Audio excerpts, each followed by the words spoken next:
The first story. In the beginning, God created the heavens and the earth. We hear the story laid out in a perfect pattern, which plays out over 7 days. Each day, something new is created: light and darkness, day and night, water and dry land. The earth as we know it starts to come into being. Plants and trees, the sun, moon, and stars, animals, and finally, human beings. When it's all done, God rests, creating Shabbat. It's peaceful. It's organized. It's good. Just when the first story has ended, a second story comes on the scene. When God made the earth and the heavens, I thought we did this already? We hear another, quite different creation story.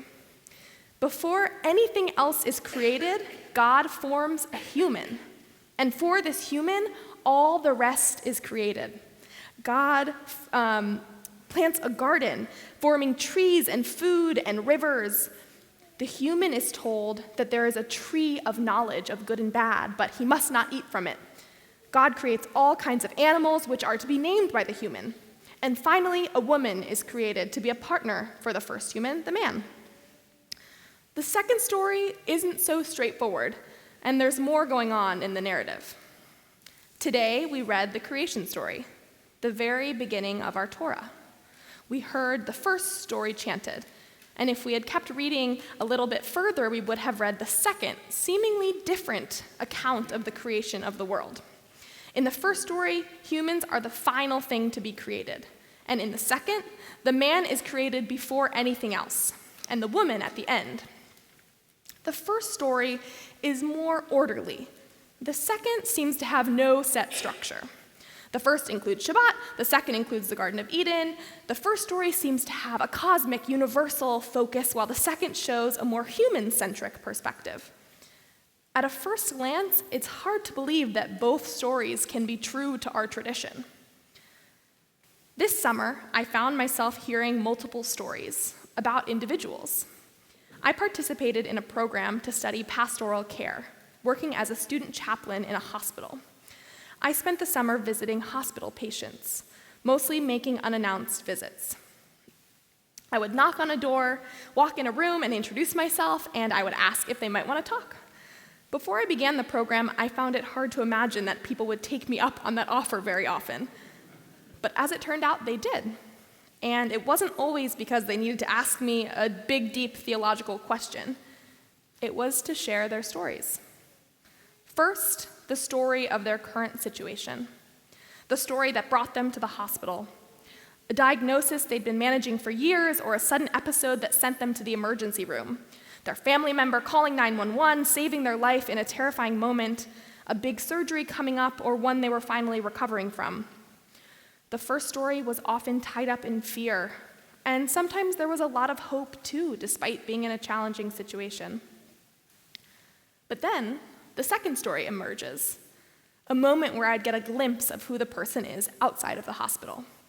She is an artist. She's taught painting classes for the last 10 years. He is a grandfather and scrolls through pictures of his grandchildren in sports uniforms. She had a whirlwind romance with her spouse. They met in college and have now been married for 30 years. He is homeless, and he doesn't know where he'll stay once he's out of the hospital.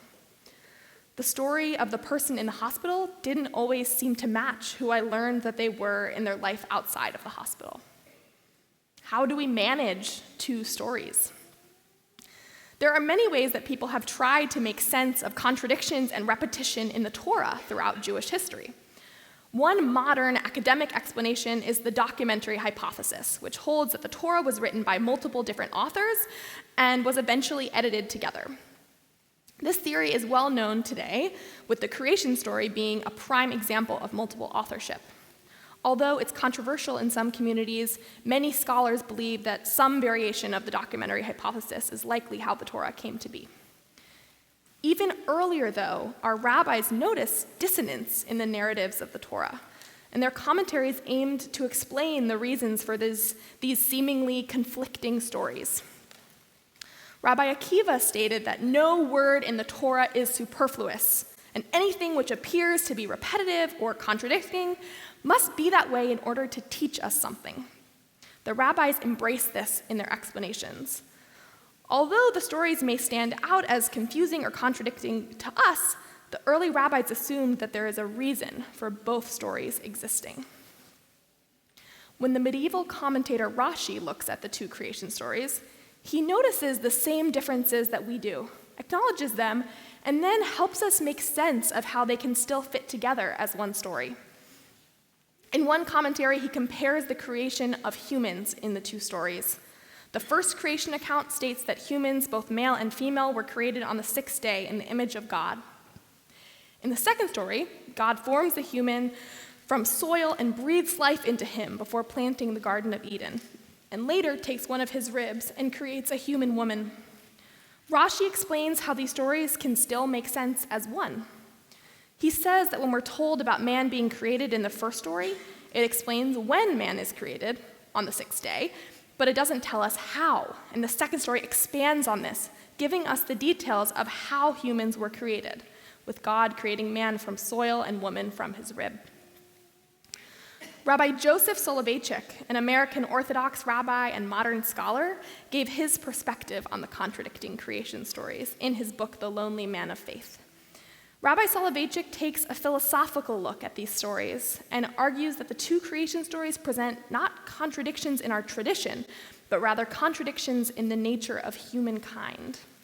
He looks closely at the two Adams and writes that they are different kinds of people. They receive different instructions from God about what it means to be human.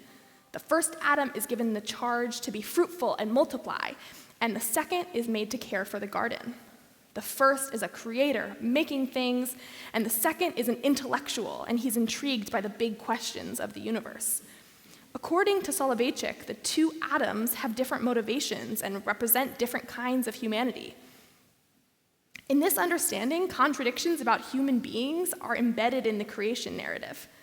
Just as we struggle to make sense of differing stories in our tradition, we must make sense of contrasting stories about people. My grandma Judith passed away this past year at the age of 91. She was a Rebbitzin, the rabbi's wife, at a synagogue where my grandfather was the rabbi for 34 years. She and my grandfather met at Jewish summer camp in the 50s. He cut in when she was dancing with someone else, and the rest was history. As it often is when someone passes away, there was a lot of storytelling. Everyone seemed to have a story about my grandma. One kind of story I heard was from people sharing about how my grandma had helped them through a difficult situation. They came to her in a crisis, and she spoke patiently with them about how to handle it. She had so much compassion, they would say. She mentored many young people, especially women in the field of Jewish education, and they all felt so impacted by her kindness and openness.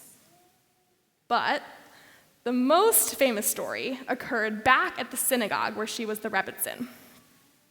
One Shabbat Oneg, my grandma overheard someone speaking negatively about my grandfather. He must have given a particularly controversial sermon that week.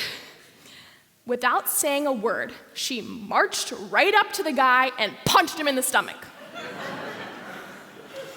It's with this story she gained her reputation as one to watch out for. These stories may sound like two totally different people, but to me, it makes perfect sense that they're both my grandma. The importance of holding space for contrasting ideas is deeply embedded in our Jewish tradition. A Talmudic story recounts a disagreement between Beit Hillel and Beit Shammai, two distinguished schools of thought from Talmudic times. Each had its own opinion on a certain halakha, certain ruling. They disagreed back and forth about what the ruling should be, and suddenly a divine voice emerged. The voice said, "Elu ve'elu, both these and those are words of the living God." But the halakha follows Beit Hillel. The Gemara asks, if they're both words of God, why should we follow Beit Hillel? The Talmud teaches us that Beit Hillel would teach both their teaching and the teaching of Beit Shammai to their students. We give Beit Hillel the kavod of honoring their ruling because of their openness to teach differing perspectives. So how do we make sense of multiple stories that exist within ourselves?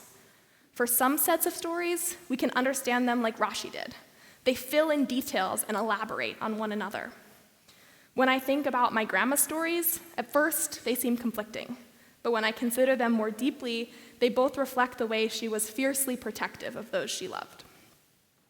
Sometimes the stories are harder to harmonize than that, and as difficult as it is to hold contradictions about a written text, it's especially uncomfortable to see contradictions within ourselves. You dream of adventure, and you're terrified of change. You seek connection with people, and you need time alone to care for yourself. You love your family, and you disagree with their beliefs. You always try to do your best, and you've missed the mark this year. When we look inwards, we're faced with holding these contradictions and navigating through them. Although it's hard to live in that dissonance, we gain something too. If we can all be multiple things at once, we have so much more freedom to explore different parts of ourselves and lean into our complexities as people. Telling stories is an essential part of what makes us human and what has held us together as Jewish people. As we look back on the past year and enter the new year, how will we tell our stories? In the season of acknowledging how we've all missed the mark and finding clarity between right and wrong, are there stories we ought to change as we move forward?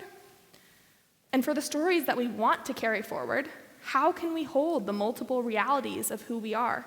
How can we deepen our relationships through sharing stories and learning about the multifacetedness of the people in our lives? The two creation stories were both kept in our holiest text.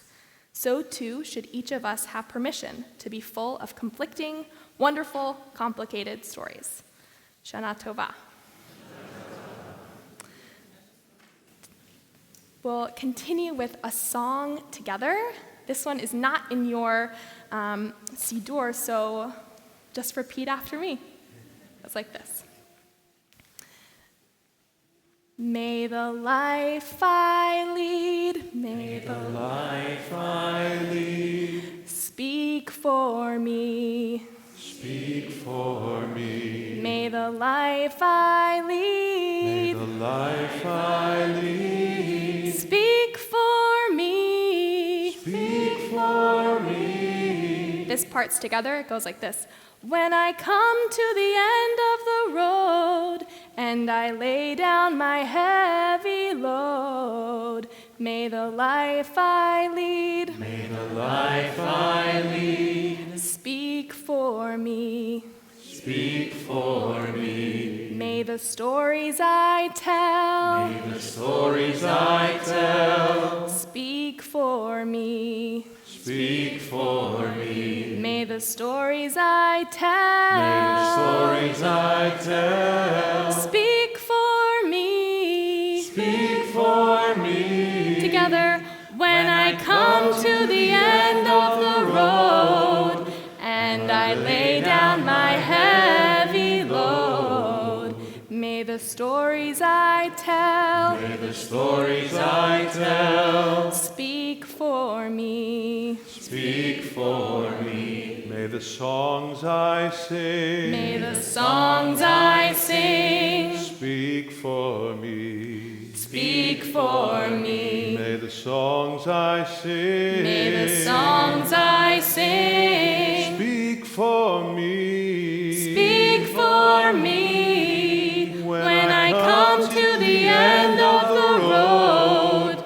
and I lay down my heavy load, may the songs I sing, may the songs I sing, speak for me. Speak for me. May the journey I take, may the journey I take, speak for me. Speak for me. May the journey I take, may the journey I take, speak for me. Speak for me. When I come to the end of the road, and I lay down my heavy journey I take, May the journey I take speak for me. Speak for me. May the life I lead May the life I lead speak for me. speak for me. May the life I May the lead life I lead speak for me. speak for me.